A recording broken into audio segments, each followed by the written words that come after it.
What is an angel investor anyways? And do you need one if you're an entrepreneur? In this video, we're gonna dive in and we're gonna try and understand what an angel investor is, pros and cons of raising money from an angel investor, and things that you should watch out for if you decide that it's the right path for you from a fundraising perspective. All right, so first, what is an angel investor? Well, in broad general terms, an angel investor is any individual who invests in an early startup. Could be all kinds of different things. It could be somebody that sold their business for a lot of money. It could be a successful tech entrepreneur today that's running a successful business and that does some investing on the side. It could be successful executives at tech companies. It could be somebody that inherited a bunch of money. It could be all kinds of things. At the end of the day, though, most angel investors are people that have made a bunch of money as entrepreneurs with prior companies and are really looking for a way to give back. And in fact, from my perspective, the best angel investors are those that don't really do it for the money. I mean, they do want a return and they're savvy investors, but they also do it for the game, for the enjoyment of helping entrepreneurs succeed and, hopefully miss some of the pitfalls that these entrepreneurs went through when they were running their companies. So how do angel investors make decisions? Well, as an angel investor personally, I've invested in a handful of business over the years. My criteria is going to differ from a lot of other angel investors. But I will say in general, having worked with lots of angel investors over the years, they're going to care about a few things. So one, do they get really excited and passionate about the business? And what I found that's interesting is sometimes angel investors get really excited about businesses that are similar to the business that they ran. And in other cases, they actually get turned off by businesses that are similar to the ones that they've run. For example, I know these guys that made a ton of money in the spirits business, like alcohol and stuff. And so at first I thought, oh, great, I'll send them all these like alcohol related deals that I see. They hate them all. They turn them all down. They're like, we will never invest in alcohol business because we know exactly how hard it is to be successful there. And then they go and invest in all these other super risky areas that they arguably, don't know as well, but that they've done well at as investors. But in other cases, you have entrepreneurs that, maybe they made a ton of money in ed tech and they look for other ed tech businesses that they can invest in because they feel like they can add a lot of value and they get really excited about that space, right? They've got a lot of connections, they got a lot of know-how, a lot of advice that they can provide, and they can be really great angel investors. Ultimately, though, most angel investors are going to be driven by passion, and also they're going to do their diligence. They're going to be looking for big markets and very competent entrepreneurs. At least that's what I look for. I look for very competent entrepreneurs that are solving a huge pain point in a huge market, and people that I know are going to run through walls. They're going to be creative. They're going to be innovative in terms of solving problems, and they're going to stick with it and chase down the opportunity until they have a good outcome. So, should you raise money from angel investors? I think it's a good question you have to ask yourself. In general, if you need money and you're having a hard time getting it, then raise it from whoever you can.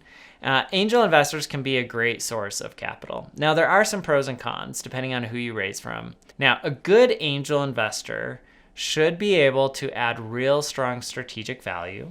They should be professional in their interactions with you. Basically, they should be a big kid and know that hey, the highest likelihood is they're going to lose their money. When times are tough, and there will be tough times, they're willing to roll up their sleeves and be helpful, but they shouldn't be overbearing.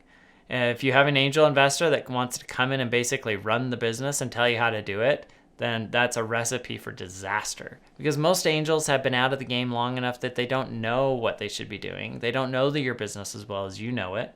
And so if they come in and try to run it for you, it's ultimately most likely going to fail, at least based on my experience.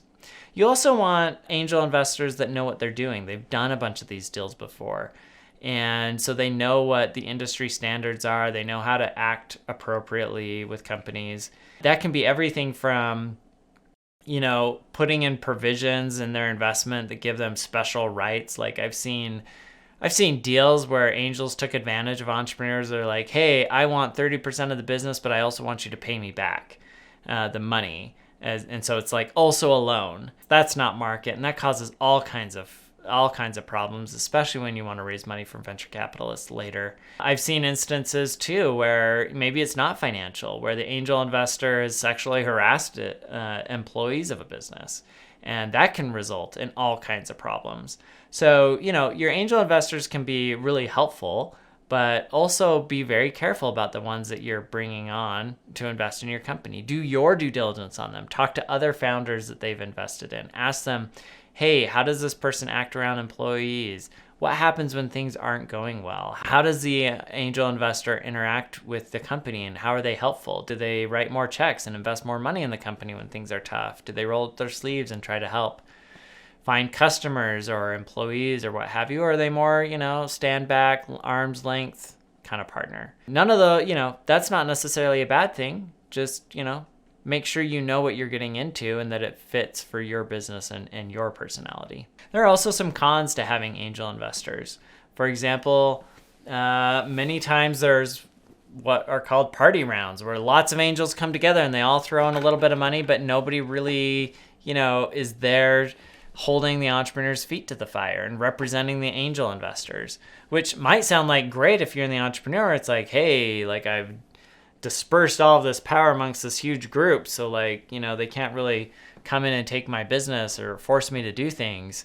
But the flip side is when you need them to do things for you and help you, sometimes it can be really challenging because you don't have a central person you can talk to that can represent all of them, especially if you need board approval, if you need certain approvals to do certain things. It can be like herding cats. Or if you when it's time to raise, you are herding cats. You're trying to get all of these angels together and convince, get them to all wire their checks and sign docs, and it can be kind of a pain because these angels, especially the good ones, in my opinion, they do this more as a hobby than they do as an investment approach. And so because of that, it's usually not their highest priority. So there are a lot of pros and cons to raising money from angels. How do you meet angels? Well, I think one of the best ways to meet angels is to talk to other entrepreneurs. As a good entrepreneur, you should have a network of a lot of other great entrepreneurs. And you should be asking them, who invested in your company? How did you meet them? What would they like, right?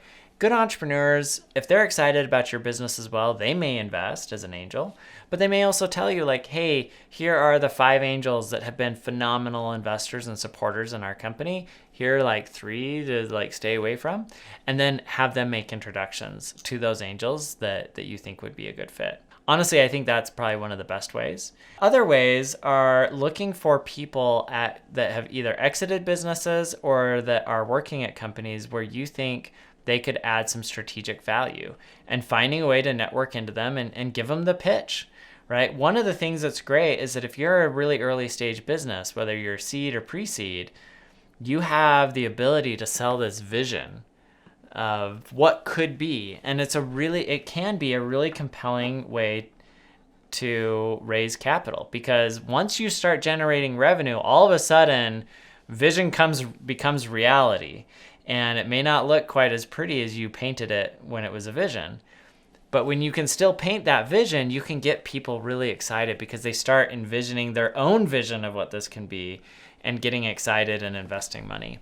And so looking for people like that can really grasp your vision and add to it can be an effective way to find angels and get them to invest in your company.